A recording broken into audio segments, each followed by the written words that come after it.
briefing is on women of color and how they will vote this November. AAPI women, Black women, and Latinx women voters represent a powerful voting bloc, yet they feel like they are often ignored by policymakers who are not prioritizing the issues that matter to them, according to the results of a new poll, which was released yesterday by Intersections of Our Lives, a collective of 3 leading women of color led reproductive justice organizations. This week, a panel of experts will discuss the poll's findings, explore the front burner issues for women of color voters, and discuss how candidates can effectively engage this critical voting bloc. And we are so honored to have this very esteemed panel. Sang-Young Chamorro, Executive Director of the National Asian Pacific American Women's Forum, Dr. Regina Davis Moss, President and CEO of In Our Voice, the National Black Women's Reproductive Justice Agenda, Lupe Rodriguez, Executive Director, National Latina Institute for Reproductive Justice, Celinda Lake, President of Lake Research Partners, and Roshni Nedungadi, Chief Research Officer and founding partner at HIT Strategies. Today's briefing is interpreted in Spanish, Mandarin, and Korean. We will send a recording of the session to all participants this afternoon. And if you have any questions for the speakers, please do enter them in the chat, and we will take questions after each speaker for about 5 minutes. So let's begin. We start with Sang-Young Chamorro, who will briefly provide some context for today's briefing, and then we will return to her at the end of the call for data specific to AAPI women. Welcome back, Sang-Young. Thank you so much, Sunita. It's so good to see you and Sandy, and I see other familiar names popping up in the Zoom room. So thank you so much, y'all, for making time for us and for your interest in this really important work that we're doing. We are here together as what we named Intersections of Our Lives. It's a collaborative project that's made up of the 3 organizations that Sunita just introduced. So with our partners in Our Own Voice and Latina Institute for Reproductive Justice, Intersections of Our Lives focuses on addressing civil rights, justice, reproductive health, and equity issues driven by the intersectional experiences of women of color. We're here today because Intersections of Our Lives has released new national polling data that reveals the connections between women of color voters and their priorities heading into this year's election. And our poll found that the connections among Asian American and Pacific Islander, Black and Latina and Latinx women are abundant that we'll highlight here today.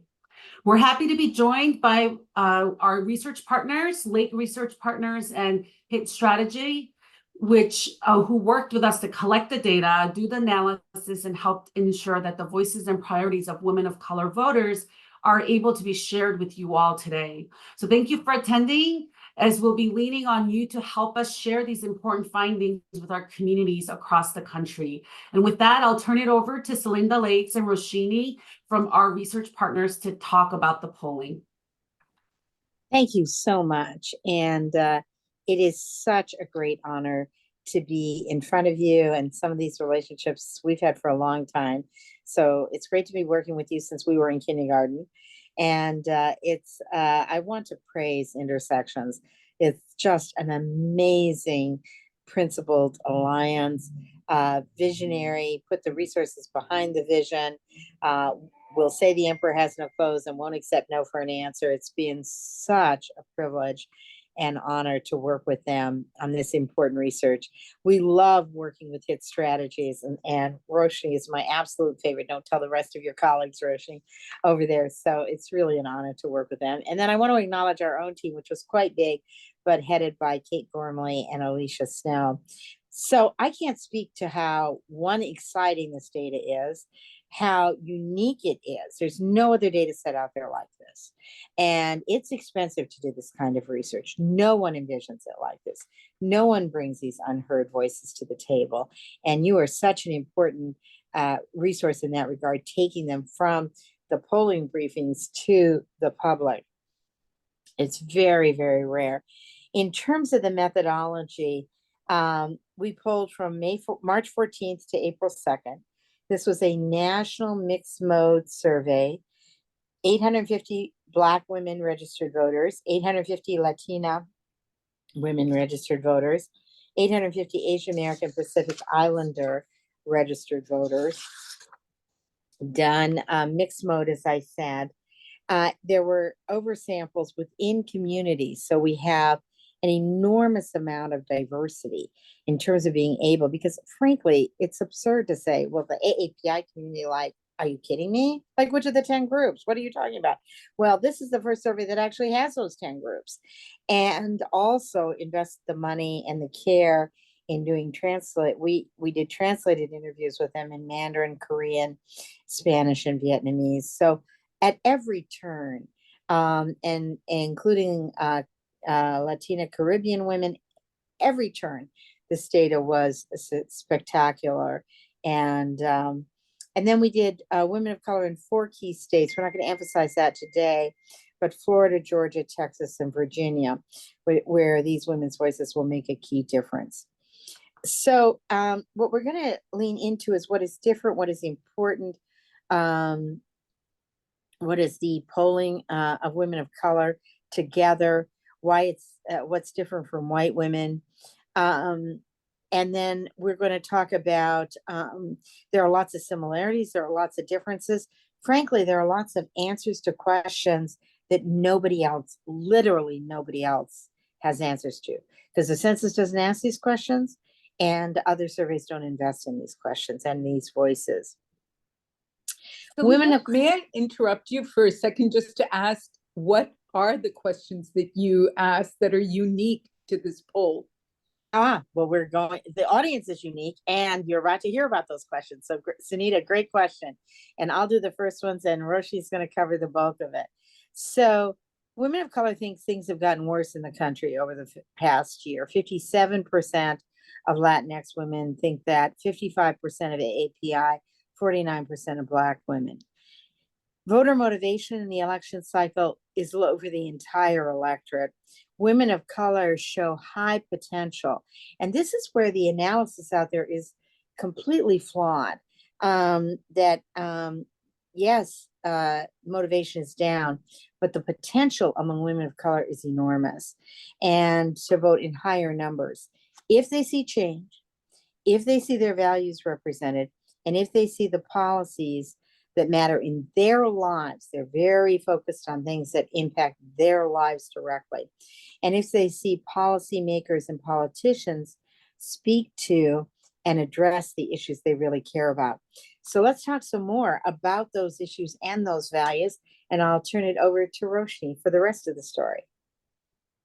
Thanks so much, Celinda. And thank you to the Intersections team. I just want to echo everything that Celinda said about the fantastic research that we got to do here because of the great investment that the team made. By way of introduction, my name is Roshni. I'm a founding partner and chief research officer at HIT Strategies.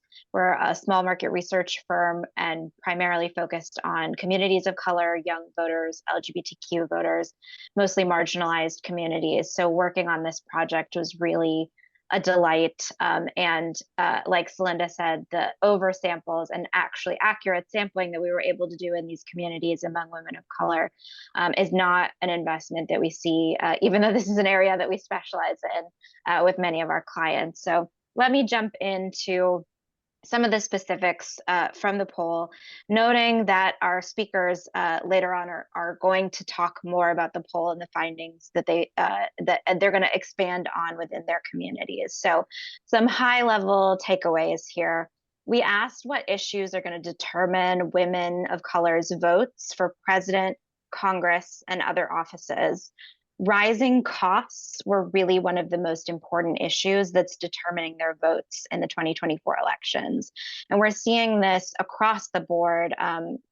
In public polling and private polling, the economy is jumping out as one of the main concerns for people of color. We narrowed it down here really specifically to rising costs for women of color. That's going to be a major driver for the 2024 elections. 35% of Latina women, 33% of API women, and 29% of Black women said that rising cost was one of their most important issues. Women of color clearly told us again about rising costs and concerns about the economy, and we have a sense of what they mean when we dig into that a little bit. It's not just costs when they go to the grocery store, but they're thinking about things like ensuring access to affordable health care, including abortion and birth control. They're thinking about fair housing. They're thinking, of course, about cost of living and closing the pay gap. These rising costs and prices, like I said, are top voting issues, and job creation is also an economic priority across the board. 92% of Black women, 89% of API women, and 88% of Latina women prioritize the creation of good paying jobs. The need for more affordable housing, like I said, also remains a critical concern. 90% of Black women, excuse me, 82% of API women and 83% of Latina women stressing the need for more affordable housing options. We also found very clearly that AAPI, Black and Latina women strongly support abortion care, and they really do care about communities being able to find and afford abortion care. And you're going to hear more about that from all of our speakers coming up. So those were our big headlines and takeaways. I believe that we're leaving a little bit of space for questions now, specifically about the poll and these top lines, and then the other speakers are going to dive more into community-specific areas that we highlight in the poll. And I think we were particularly interested in questions that if something was confusing or about the methodology, because we still have about half the results to present, but we wanted to pause and make sure that we table set so that everybody understood what we did. Yeah, there are some questions. Henrietta, do you want to ask a question? Henrietta Burrows. Yes, thanks so much, Sunita. You talked about some of the questions just now. How was the poll conducted and what was the margin of error? Yeah, really good question. So the poll was conducted mixed mode. So everywhere we had people online, we had text online, we had phone. And we repeatedly tried to reach people. In terms of the margin of error, it depends a lot. The margin of error on the overall poll, because we had almost 4,000 interviews, is minuscule. It's like 2%. But by subgroups, it's about 3.5%. So it depends a little on the subgroup that you're looking at, but I would store it as plus or minus 3.5%. Thank you. Anjana Nagarajan Bhutani from India Currents has the next question. Hi, thank you so much. This is so interesting. I was wondering if you have any aggregated data, disaggregated data on South Asians and how they polled. We definitely do, and they're about to get into it. So I'll leave that for the next speakers. Absolutely. This year is a unique year in which foreign policy seems to be so much in question. And I wonder if the poll did ask about foreign policy issues and how they are going to factor into how women vote this year. Roshni, shall I hand that off to you since you dealt with the most important problem? Sure. We did not dig into any issues on foreign policy in this poll specifically. So just prefacing with that, we talked mostly about domestic policy. And like I said, we've been seeing rising costs really rise to the top, not only in this poll, but in other work that we do in these communities. And I think that that's just like a huge priority for these voters thinking about 2024. One thing I would add in terms of foreign policy too, and Roshni, tell me if you disagree, values were front and center for these women. They really want their values represented. And a lot of the foreign policy issues that get talked about as issue of the day, that's not how voters are really processing them. They're processing them more as the great reveal on the character of their candidates and the values of their candidates. So Roshi's exactly right that we did not probe in depth at foreign policy concerns. But I would say that really, really important to understand that in some of the choices people were making about and saying they want change, they want values, they want issues that affect them, they were coming in through those prisms. Thank you. Pilar Marrero has an interesting question. Pilar. Hi everyone. Are you going to get into differences between the topics of importance between women of color and white women? Because you just made a very, very good point about what is an economic issue. It's not just economy and all that. It's healthcare. Other things. We are. Okay, cool. And what about the rise in hate crimes, which is so prolific within the AAPI community? I mean, it's been an issue for many years. We see an increased visibility of that over the past 4 years. Was there any data on that? There was data more on violence, which is of course related to hate crimes. And the violence was strongest in the Black community, but it was very, very strong in AAPI. And we have done, I think, Roshi, you've done it too. We have done work in other realms where we have seen, like we did some work in Virginia, and we saw this issue really rise in our Virginia subset. So your assessment is actually absolutely right. And we have data that approaches it broadly. And then we asked, address anti-Asian American Pacific Islander hate-related violence. Actually, what was interesting is everybody wanted it addressed, and African Americans were quite strong on it.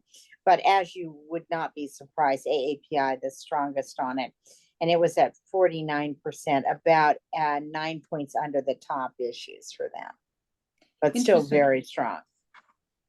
Yeah, if you wanted to draw conclusions from your result, would you say that women of color believe that the current Biden administration is handling their concerns effectively? Well, I think they would say that, and in some ways, Sungyeon, this is more in your bailiwick and the principal's bailiwick, but I will say this. We didn't really explore one administration or another. I think these women, and they make it very clear, they don't think that anyone is listening enough to them. It's not specific to one administration or one elected official. They think they're not being represented, their values are not being represented enough. There's not enough change that affects them and their families, and their policies that affect their everyday lives are not being implemented. So this is a universal concern, not specific to one individual. Interesting. Before we move on to Dr. Regina Davis-Moss, I wanted to ask you, Celinda, and you, Roshni, how do candidates effectively engage with this voting bloc, which is so powerful? That's a great question. And I think the first step is communicating with them, particularly on the issues that they care about. I think frequently these communities have been overlooked as reliable voting blocs. And so it's not necessary to connect with them and communicate and talk to them or even find out what is an important priority for them. But these women are really looking for that communication and for the reassurance that elected officials are thinking about their agendas and advocating for them. Fantastic. Celinda, any final remarks? I think Roshi said it best, and I want to leave lots of time for the other comments. All right, super. So we're going to move on to Dr. Regina Davis-Moss, the president and CEO of In Our Own Voice, National Black Women's Reproductive Justice Agenda. Welcome, Dr. Davis-Moss. Thank you. And it's so great to be here. You know, I really want to get into, there seems to be a lot of interest in the nuances of the poll. And so I want to get into this really quickly, but also save some time or my colleagues so we can answer some of those questions. You know, we need to really say upfront that a lot of the reasons, a lot of the policies, a lot of the concerns we have related to not being seen or heard are related to institutional racism. And we touched on this in our polls, and there's real deep and broad agreement among women of color that racism has gone on for far too long. When we asked that question, 79% of Black women, 62% of Latina women, and 61% of AAPI women strongly agree with that statement. And then when we ask if it's time for leaders to create and fight for systems of racial justice, and if that has been, you know, long overdue in terms of creating those systems, there's even more agreement. And so what that's really saying is that, you know, it's a recognition that we are going to, that we need leaders to own. We need them to clearly understand that, and that we need them to address those issues that impact our you know, experiences in daily lives. So, you know, I want to just reiterate, you know, reproductive justice is the right to decide if, when, and how to have a child, and then the right to parent that child in safe, sustainable, and supportive communities. And that's directly tied to systemic racism. And that's at the core of what we do, and that's the core of Intersections of Mission. So those priorities that we're talking about, those policies, those issues that we need to do that reflect that, they are rooted in, you know, if there's a preconceived notion about a racial group that's going to result in less resources to us, substandard care, less housing and employment or educational opportunities, that's how it's going to show up. And so that's why we see these inequities. That's why we're seeing these high maternal mortality rates that are particularly important to Black women. You know, we talked about this, you know, and there's a research with regard to in the lead up to Dobbs that said, you know, those abortion bans, they're going to have an impact on maternal mortality rates. And that's exactly what we're seeing. We're seeing that concern. A solid majority of women of color, especially 91% of Black women, believe it's important for Congress to address the high rates of maternal death among women of color. 66% of, so 79% of AAPI women and 74% of Latina women also believe it's important. And so, you know, I guess the key thing that I want to leave you all with is that there's going to be a need to name and address systemic racism. We want to hear politicians, policymakers leaning into that. It's going to be critical to them if they want to earn our votes. Thank you. Black voters, I'll start with questions. Black voters have traditionally been a reliable Democratic voting bloc. Could you talk a little bit about that and whether you expect to see that reliable voting bloc in 2024? I'm glad you said that. You know, Black women in particular are some of the most committed voters, some of the most decisive voters.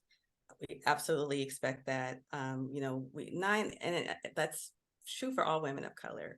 You know, 9 out of 10 women of color have said that voting is very important.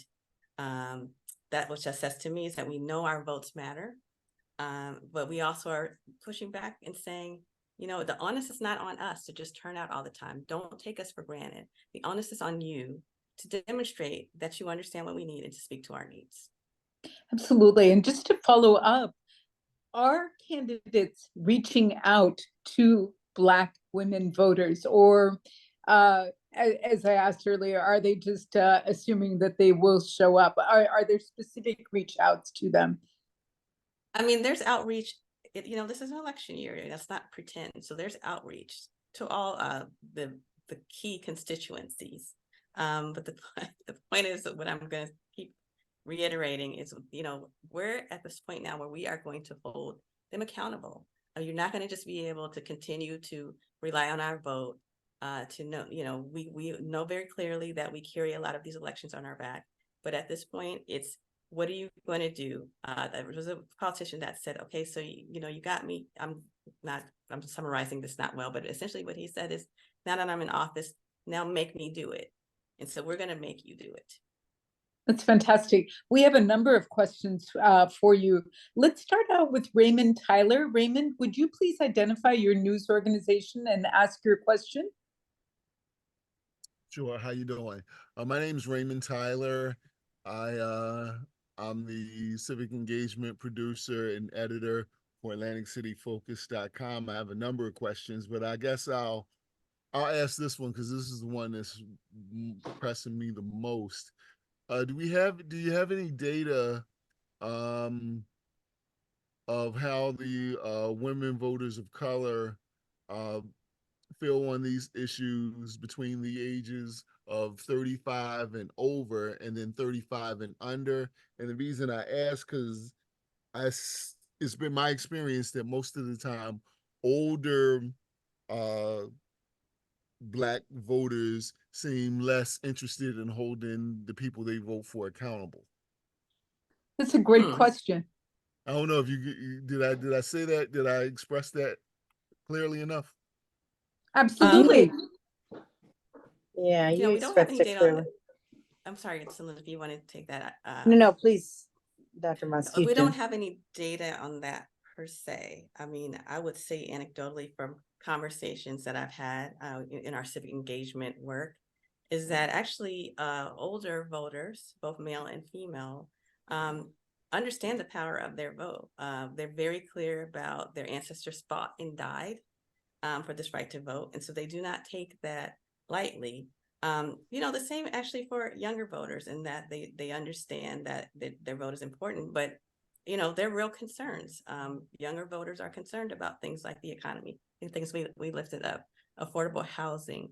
And so what it really is to me is that we need to continue to have conversations so that people know that their voices, their issues, their concerns are being heard. That really goes a long way in terms of ensuring that we're going to show up, is to know that you've heard me.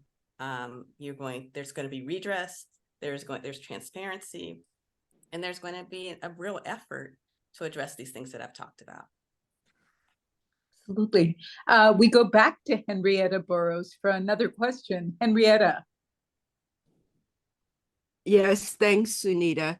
One of my questions was about domestic violence. We mentioned hate crimes, and it seems that domestic violence cuts across all racial lines and is certainly affecting women of color. So I'd like to know if there was a question about domestic violence as a concern. And also, since I have another question, do you see any alliances between women of color and white women voters?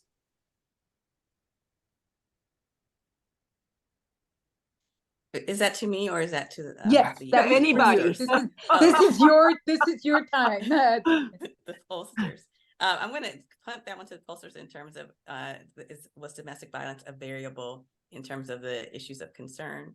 But yeah, I mean, to the latter question, there's absolutely solidarity in terms of all women really understanding the power of our vote and being collective, and knowing that when we come together, we are going to ensure that we have people in office that are going to reflect our values. Rashid, do you want to take the first stab? Go ahead. So I would say one of the things you see in the data that's really, really strong is the alliance. There's this massive assumption, which the intersection data just blew asunder, that women of color are so different, they don't agree on the things, etc. There was remarkable agreement on the big picture and agreement on the small picture. So that was very, very, very, very strong. And I think the data shows it, as well as the tremendous on the ground experience that people are bringing to the table. We couldn't answer every issue, but there are, I think and Sun Young, I would defer to you here.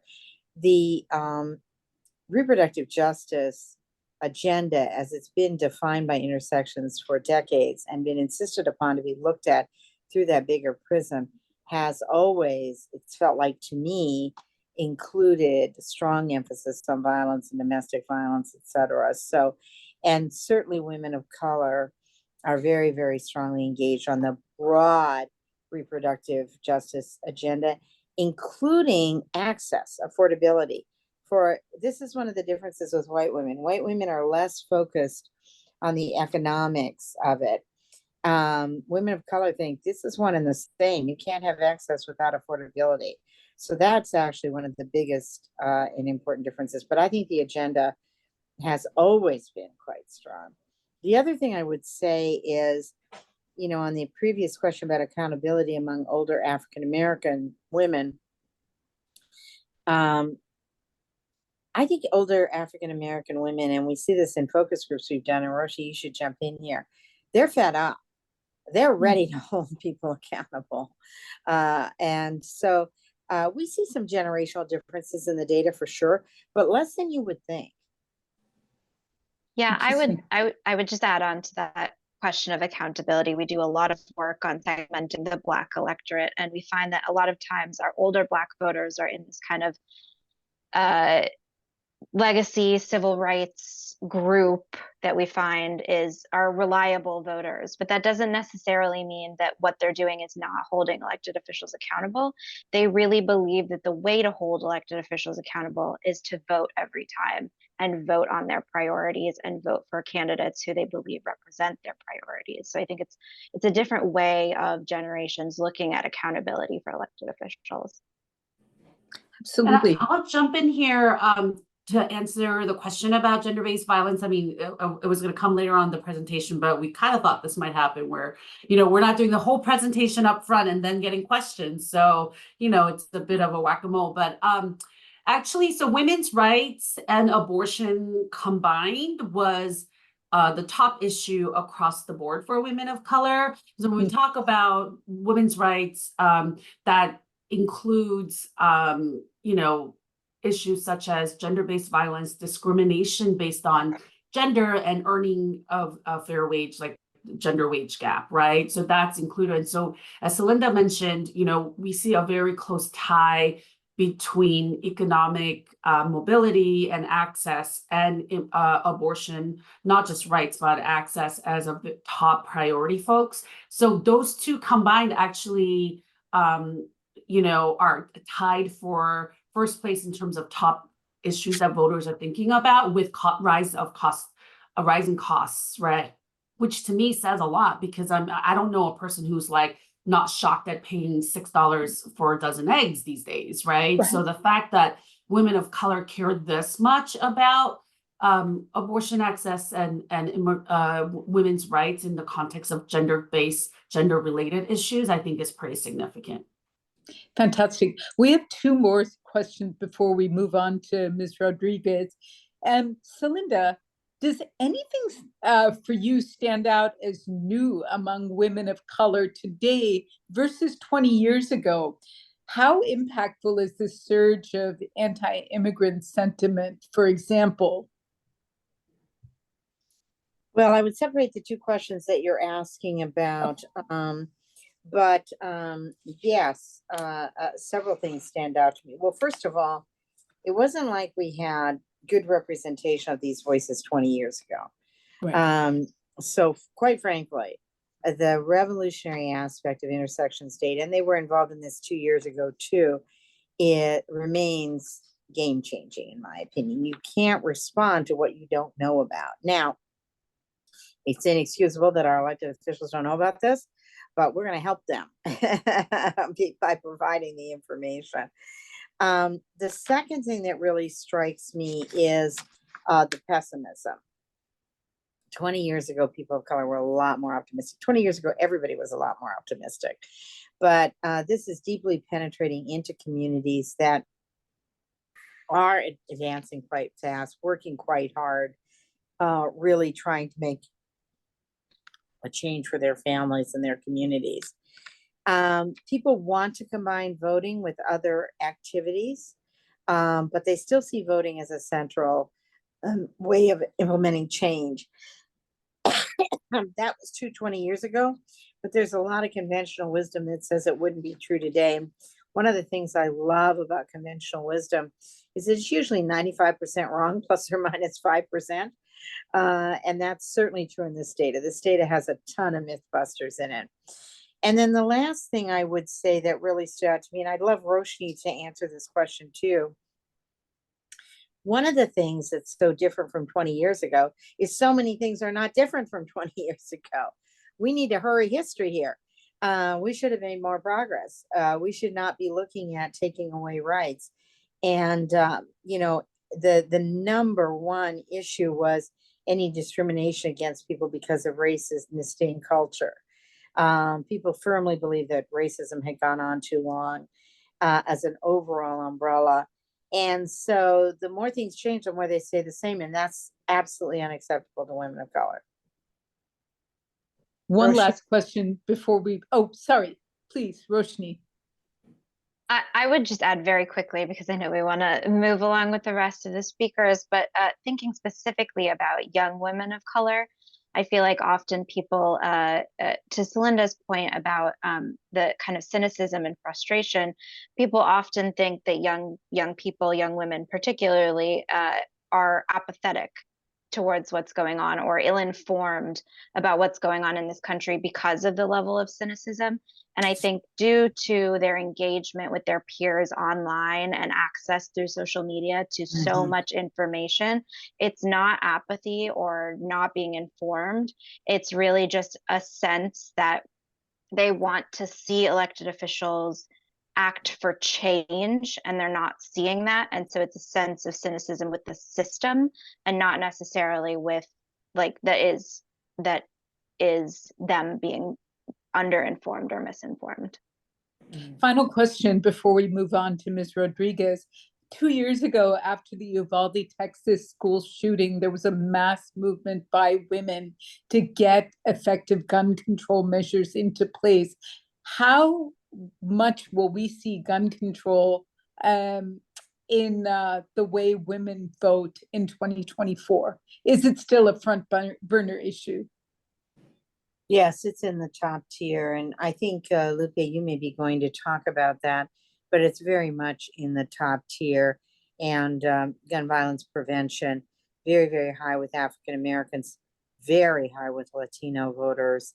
Latinas, the third highest issue within margin of error, and tied for the top. People have no idea how energized, particularly as hate crimes have risen, the AAPIA community is on gun violence prevention. So yes, if you're going to talk about issues that matter, this is an issue that matters to women of color big time. Thank you. So we're going to move on to Lupe Rodriguez, who is the Executive Director of National Latina Institute for Reproductive Justice. Welcome, Lupe.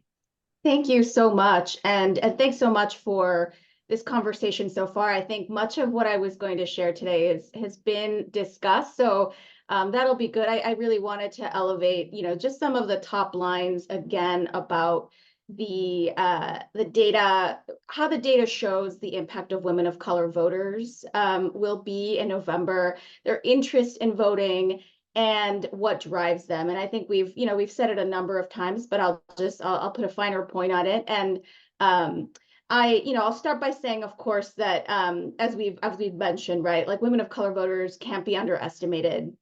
The message here is that our collective support holds significant sway in determining election outcomes, especially in this era of elections in which victories are often decided by narrow margins. And so, our data presents a really compelling narrative regarding our attitudes and motivations.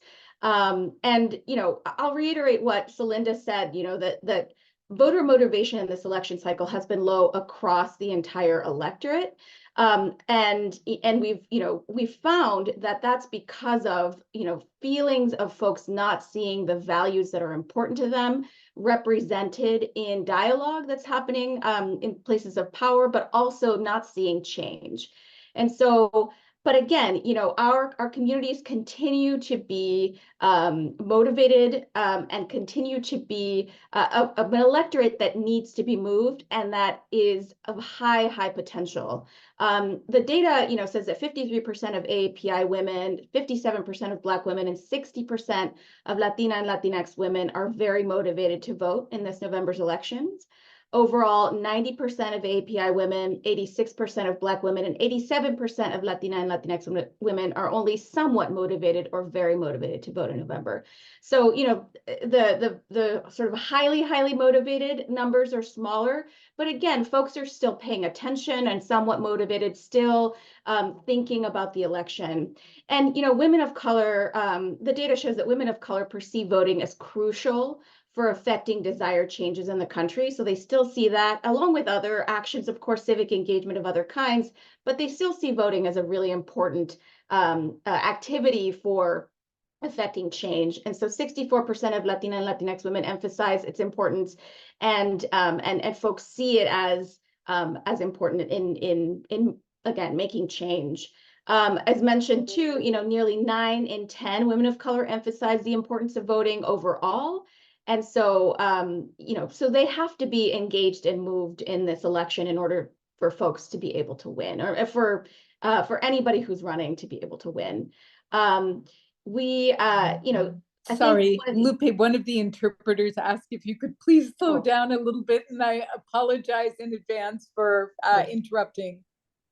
No worries. No worries.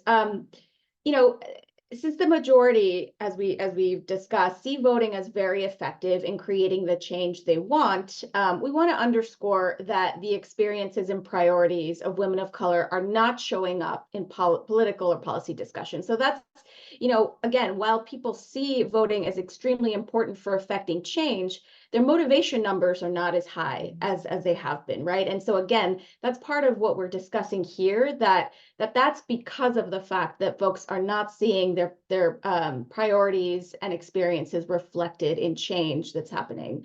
So really, the message is that we should not be seen as low propensity voters. We need to be seen as high potential voters.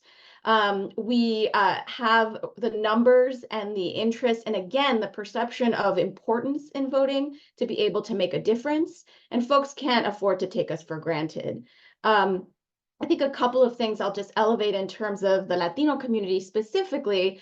Latinas and Latinx women in this survey saw or mentioned that things have gotten worse in their communities. So 52% of us said that, as well as like the larger picture numbers for all women of color saying that things have gotten worse in the country and have stagnated as well. And so, I think there's a really, there's motivation there to make change around that. But again, folks need to see that they're being talked about, that the issues they care about are being talked about. And then one of the noteworthy findings that my colleague Sanyan is going to talk about next is, and more in depth, is a strong support for abortion rights among women of color. And, I want to elevate Latina and Latinx women specifically because there's often misconceptions and misinformation about Latinas around this issue. 73% were overall in favor of abortion, and and are interested in seeing that as an issue that is talked about, that is addressed. And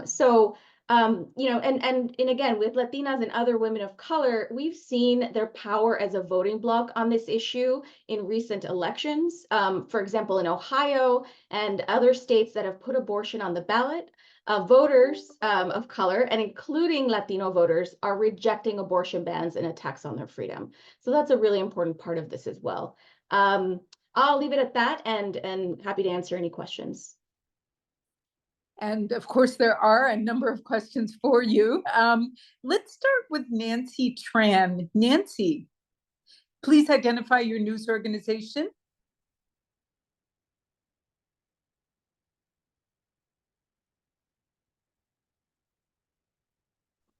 Hi, I'm sorry. I was clumsy on my mute. No worries. Okay, I'm Nancy with Radio TNT Vietnamese language.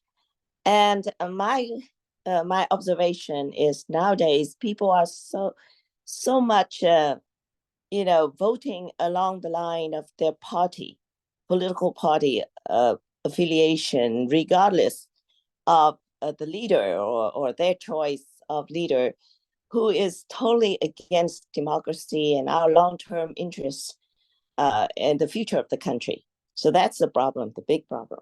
Thanks. Lupe, would you like to take that on? You know, I wasn't sure that I caught what the question was exactly, but I mean, was it just about folks being partisan in this Exactly. moment? Okay. Yes. You know, And how that's going to factor in. yeah, I mean, I think in my experience, in doing this work in different ways, so I think perhaps I can send it over to Roshni or Celinda for the specifics on that particular question. We didn't, create this research or this this study based on any kind of partisan question, but I do know that my experience working with the Latinx community, partisan politics are not necessarily what drives people. They are moved by candidates and folks in power who speak to the issues that matter to them, who are respectful, of course, of their communities, who seek to address like everyday issues that they are facing, on things like immigration and family separation, on things like healthcare access. Latinx folks continue to be, have the lowest rates of insurance and regular healthcare coverage in this country. They respond to folks who are talking about combating racism and xenophobia against the community, and who, again, because of their support for reproductive rights and for women's health and abortion access and reproductive rights, they have been showing up to support that access and protecting that access. And I think what our study found, maybe something that'll get to this, is that folks are voting based on their values. Folks are voting and moved by candidates and folks that are thinking about the issues that matter to them and making change in those issues. So we didn't see so much that folks were saying one party or another, and I think we didn't maybe ask that question directly, but when we asked folks like what moves them, those were the things that came up. So values and their issues being addressed. One more question for you. I know there are a few other questions in the chat, but I wanted to ask about climate change. Did that factor in as a concern for Latino voters?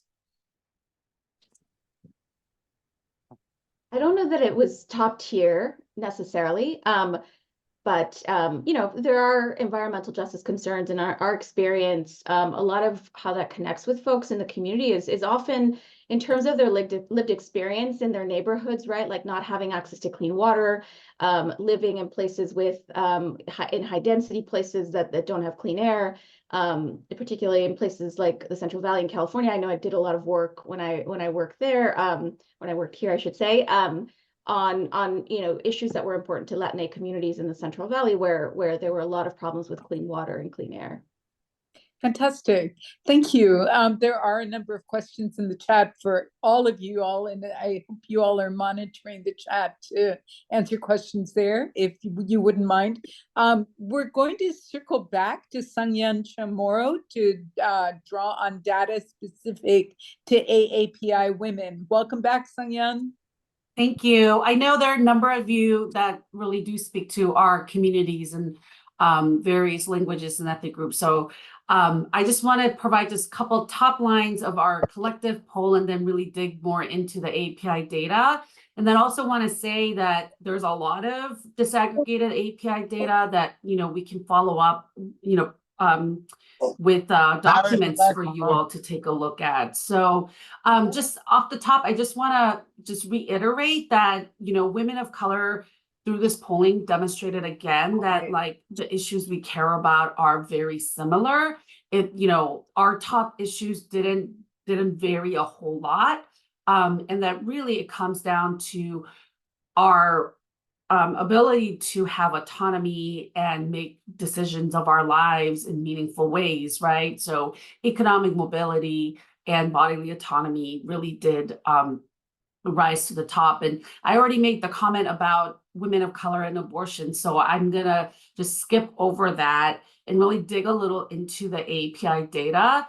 So the API women are a crucial voting bloc in 24 elections. We know that you know, in the API community, you know, we know there were a number of elections won, you know, 2 years ago and 4 years ago by very slim margins, and in certain places, definitely Asian American voters could have been or had been a decisive vote. So 87% of API women are very motivated to vote. 62% are extremely motivated to vote. So these are really, you know, big numbers in terms of what we're seeing in terms of people wanting to come out to vote in November.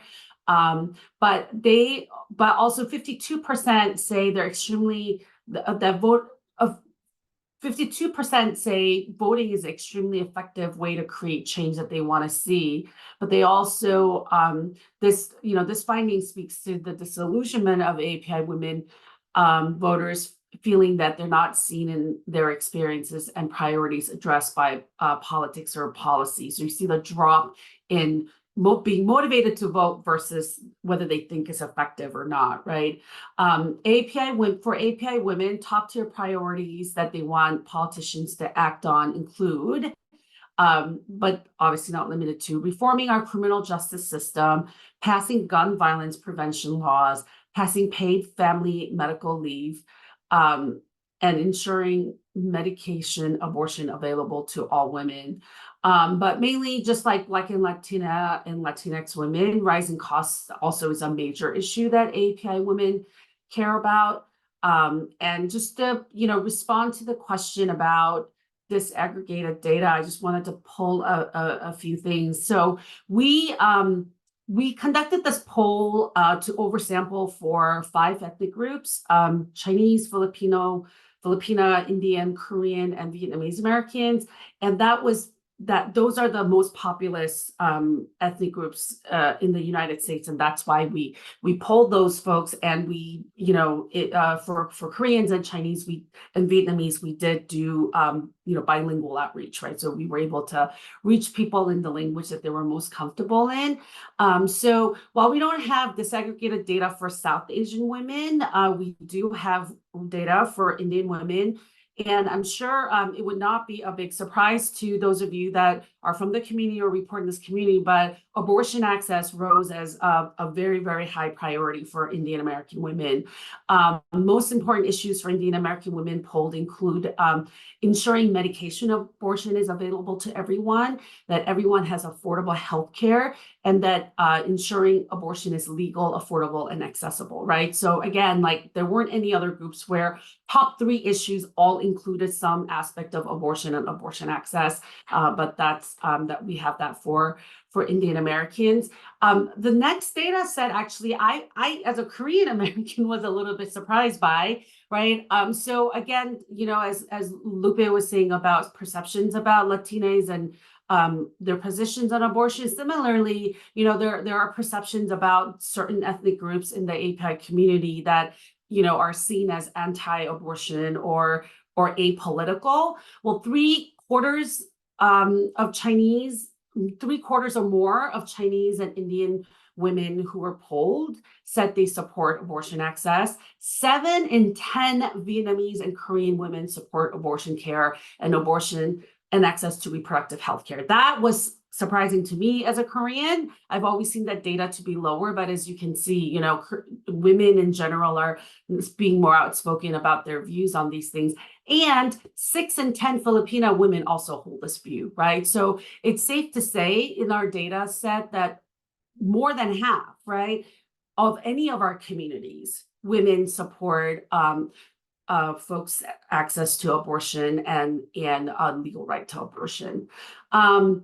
For Korean American women, the top issue was women's rights. Again, you know, that includes both abortion as well as gender-based issues like wage gap and gender-based violence. Rising costs and prices were top of mind for Chinese, Filipina, and Vietnamese women voters. And then there's some differences in second top issues among certain communities, like Korean American women, second top issues was threat to the democracy. I think somebody alluded to that earlier. And Chinese women and Indian women's second top issues were women's rights, and Filipino women were equally focused on immigration and healthcare and affordable prescription drugs. And for Vietnamese American women, their second highest issue was voting issues,